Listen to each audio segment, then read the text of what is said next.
দেখছেন এটা কি দেখছেন আপনারা? চাষি চিনি গুঁড়া চাল কেন দেখালাম জানেন? দেশ স্বাধীন হয়েছে দুইবার। কয়বার? দেশ স্বাধীন হয়েছে দুইবার। রাজাকার দেশ থেকে যায় নাই, আগেও ছিল এখনও আছে। বুঝেন না এই ব্যাপারটা? এই চিনি গুঁড়া চাল যখন মার্কেটে আনে স্কোয়ার কোম্পানি, তখন এটার দাম ছিল 1 কেজি 80 টাকা। আর এখন 165 টাকা 1 কেজি চিনি গুঁড়া পোলার চালের দাম। চাষি কোন দেশে আছেন? কোন দেশে বাস করেন?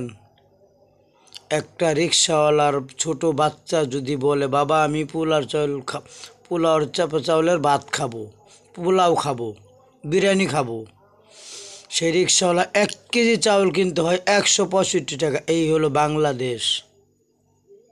বুঝেন না এই ব্যাপারটা? 1 কেজি পোলাওর চালের দাম 165 টাকা। কীভাবে হয়?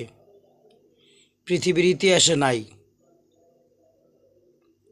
1 কেজি পোলাওর চালের দাম 165 টাকা।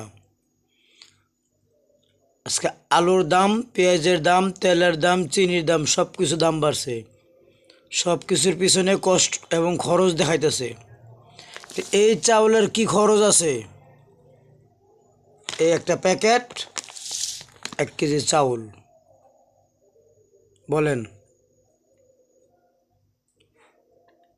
এই হলো বাংলাদেশের পরিস্থিতি। যুদ্ধ হয়েছে, স্বাধীন হয়েছে দেশ, কিন্তু গরিবের কোনো স্বাধীনতা নাই, স্বাধীন হয় নাই।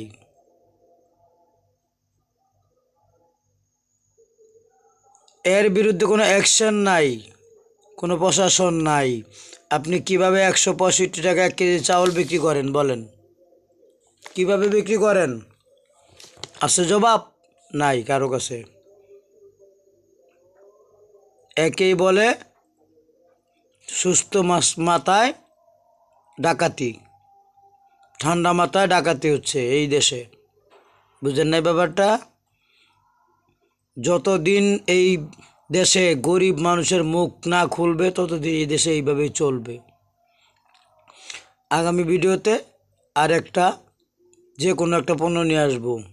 প্রতিবাদ করার সময় আছে, হবে এই দেশে স্বাধীন। আপনি কথা বলার আপনার অধিকার আছে, আপনি কথা বলবেন, জবাব চাইবেন, জবাব চাওয়ার আপনার অধিকার আছে।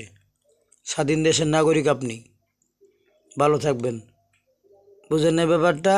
ভালো থাকবেন।